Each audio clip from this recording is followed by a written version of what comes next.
छात्रों, स्वागत है आपका अपने चैनल सार्थक क्लासेस पर। तो चलिए आज हम नए वीडियो के साथ आपके सामने उपस्थित हुए हैं। यह वीडियो भी गॉस की प्रमेय से संबंधित ही है। हमने टॉपिक डाल रखा ऊपर है। टॉपिक क्या है? एक गोली कोष है, चालक गोली कोष है, जिसके कारण हम उसकी विभिन्न स्थितियों में वैद्युत क्षेत्र की तीव्रता की गणना करेंगे। विभिन्न स्थितियां कौन सी हैं वो भी आप समझ लीजिएगा। एक तो गोले के बाहर होगी, एक गोले के पृष्ठ पर होगी और एक गोले के भीतर है। गोला कैसा है? तो गोला चालक है। गोला कैसा है? तो गोला चालक है, यानी चालक गोले के कारण वैद्युत क्षेत्र की तीव्रता की गणना करनी है। तो चलिए प्रारंभ करते हैं।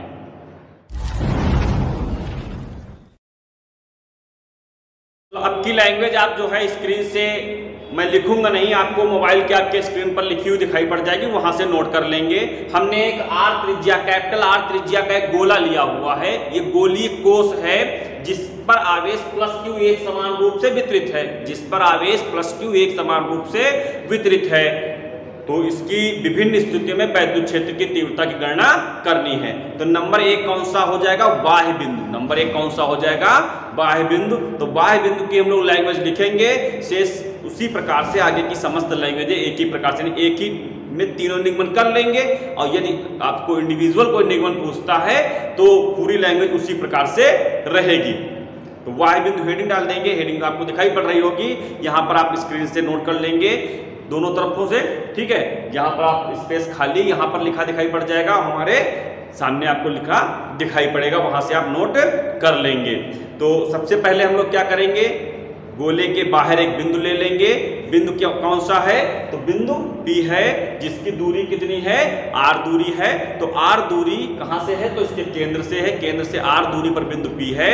तो क्या है? माना गोले के केंद्र O से R दूरी पर बिंदु P है बाहर, जहां पर वैद्युत क्षेत्र की तीव्रता की गणना करनी है। तो हम लोग क्या करेंगे? बिंदु P से होकर गुजरने वाला गॉसियन पृष्ठ खींच लेंगे। गॉसियन पृष्ठ खींच लेंगे। आवेश की सममित के कारण गॉसियन पृष्ठ के प्रत्येक बिंदु पर वैद्युत क्षेत्र की तीव्रता समान होगी और त्रिज्यता बाहर की ओर दिष्ट होगी। तीव्रता क्या होगी? समान होगी और बाहर की ओर दिष्ट हो जाएगी।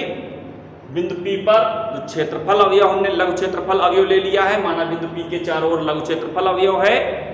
माना बिंदु P के चारों ओर लघु क्षेत्रफल अवयव है, जिसका क्षेत्रफल वेक्टर dA है।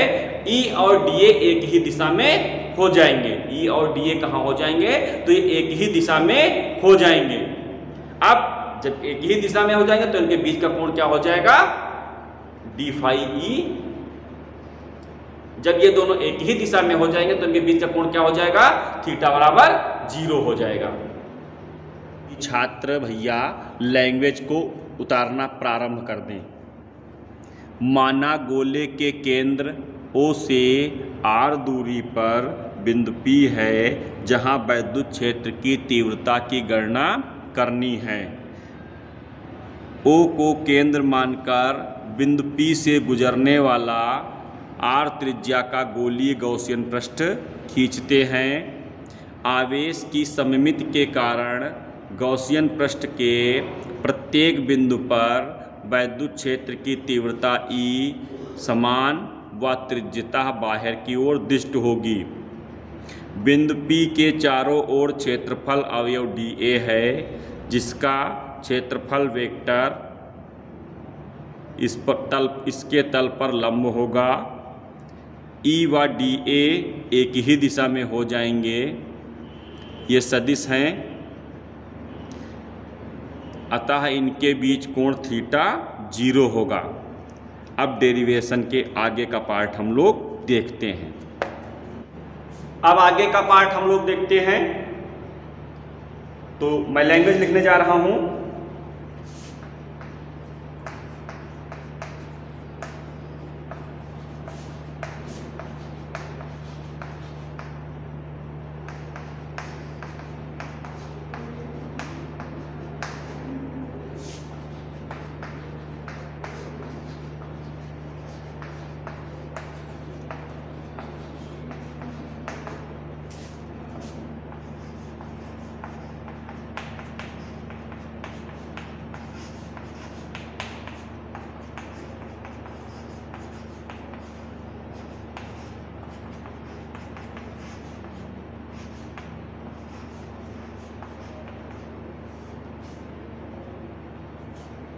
ये हमारी लैंग्वेज हो गई। अब हम संपूर्ण गॉसियन पृष्ठ की बात कर लेते हैं। तो संपूर्ण गॉसियन पृष्ठ पर क्या करेंगे, इसका समाकलन कर देंगे।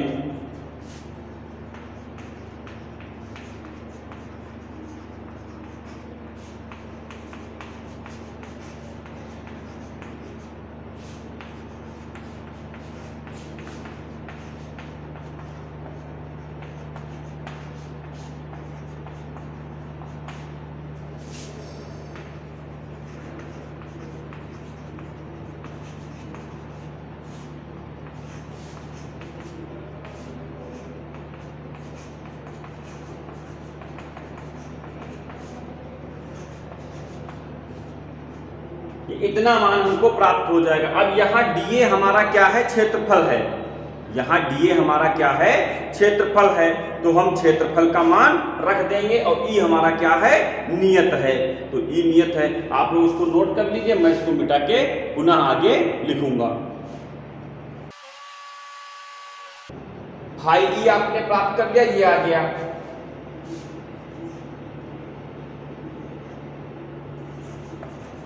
ये कितना हो जाएगा, 4πr²।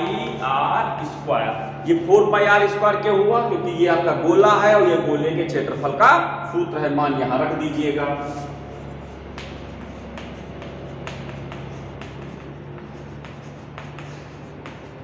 तो फाई E का मान आपको ये प्राप्त हो जाएगा। अब अगला स्टेप हमारा गॉस की प्रमेय का होता है।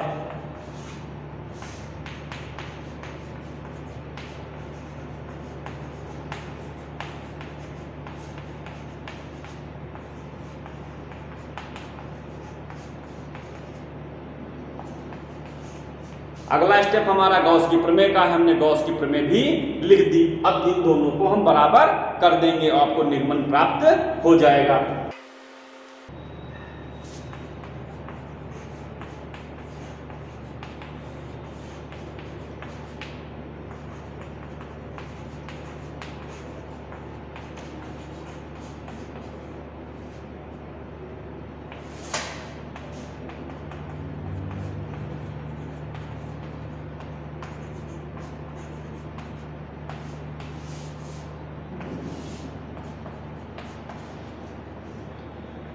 ये मान हमको प्राप्त हो गया, एक सूत्र प्राप्त हो गया। लेकिन कभी कभी इसके आगे का भी स्टेप आपसे पूछ सकता है, क्योंकि हमको गोले की त्रिज्या कैपिटल R दी हुई है। गोले की त्रिज्या हमको कैपिटल R दी हुई है, तो हम Q का मान दूसरा रख के इस मान को हल करेंगे। तो पुनः इसको देख लेते हैं, फिर मैं आगे बढ़ता हूँ। हमने d फाई ये जो dA है, ये आपका कुल क्षेत्रफल है, इसका मान ये गोले के क्षेत्रफल के बराबर है।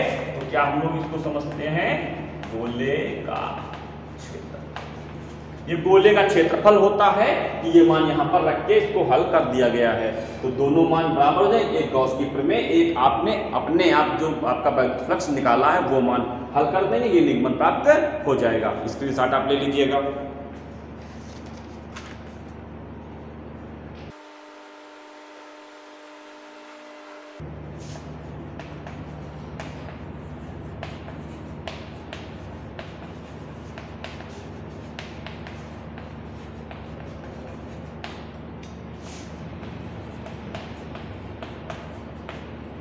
यदि आवेश का पृष्ठ घनत्व सिग्मा हो, क्योंकि हमको कैपिटल R और स्मॉल r में कुछ रिलेशन तो मालूम नहीं है, तो हमारे पास एक ही तरीका बचा है कि हम लोग इसमें आवेश के पृष्ठ घनत्व को इन्वॉल्व कर दें। तो आवेश का पृष्ठ घनत्व क्या हो आपका, सिग्मा हो। तो सिग्मा बराबर क्या हो जाएगा, Q/A हो जाएगा। तो Q का मान क्या आ जाएगा, सिग्मा A का मान रख देंगे। तो अब जो A का मान हम लोग रखेंगे वो हमारा कौन सा होगा, सिग्मा किसका है, इसका। तो इसका मान रखेंगे तो क्या हो जाएगा यहाँ पर, तो ये मान यहाँ रख देंगे। इसलिए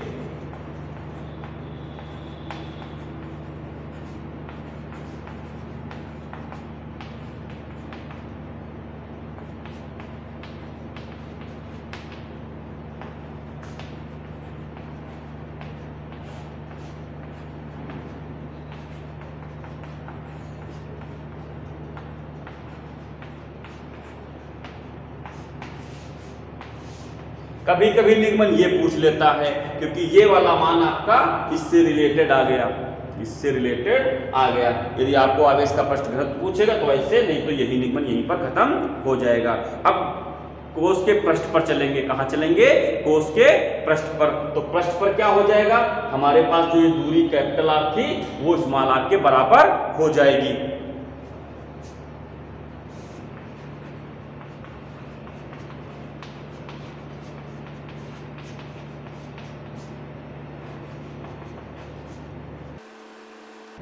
वैद्युत क्षेत्र की तीव्रता E क्या हो जाएगी? पहले तो उसी सूत्र से हम लोग लिख देंगे।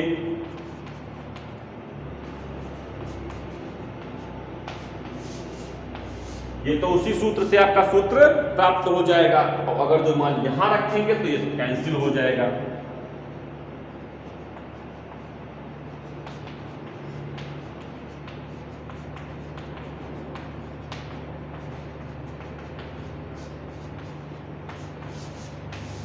घनत्व सिग्मा के पदों में मान कैंसिल हो जाएगा। क्यों? क्योंकि यहाँ पर आर और आर दोनों बराबर हो जाएंगे, ये मान कैंसिल हो जाएगा। अब अगला स्टेप हेडिंग आप लोग डाल लेंगे आंतरिक बिंदु पर। तो आंतरिक बिंदु पर मान बहुत आसान है, क्योंकि अंदर ये चालक गोला है तो चालक गोले में भीतर कोई आवेश होगा नहीं। तो अंदर जब कोई आवेश नहीं होगा तो वैद्युत क्षेत्र कहाँ से आएगा? तो वही केवल आंतरिक बिंदु आप हेडिंग डाल के Q बराबर 0 करके और E बराबर 0 लिख देंगे।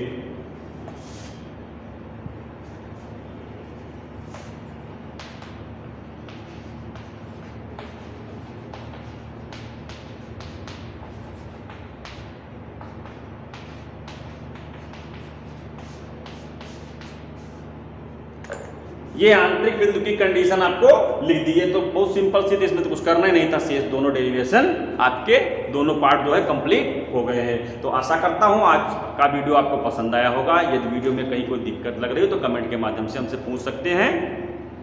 वीडियो पसंद आए तो लाइक और शेयर अवश्य करें और कमेंट अवश्य करें कि वीडियो कैसा लगा आपको और इससे आपके ज्ञान में वृद्धि हुई या नहीं। तो ये वीडियो आपको पसंद आ जाए तो इसी प्रकार के अन्य वीडियो आप प्राप्त करना चाहते हो तो हमारे चैनल को सब्सक्राइब कर सकते हैं। मिलते हैं अगले वीडियो में, तब तक के लिए